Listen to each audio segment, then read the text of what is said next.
మన స్వరూపం ముందు నరులు చేద్దు మనది 1-2 అధ్యాయులు చదివి కనబడుతుంటుంది.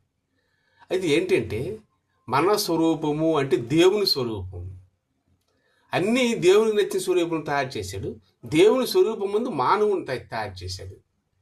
అయితే నరుడిని ఒక మనిషిని మట్టిని తీసి మనిషిని తయారు చేశాడు, మగవాడిని.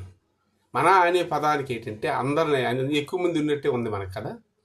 అది ఉన్నది, నేను కూడా ఉన్నారని చెప్తా. ఏంటంటే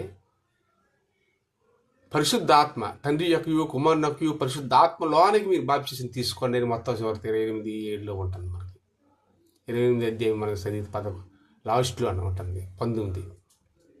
అయితే ఇక్కడ ఏంటంటే తండ్రి యొక్కయు కుమారుని యొక్కయు 3 వచ్చింది అక్కడ. తండ్రి అంటే ఎప్పుడు ఉన్న దేవుడు లేకనే ఎవరు లేరు.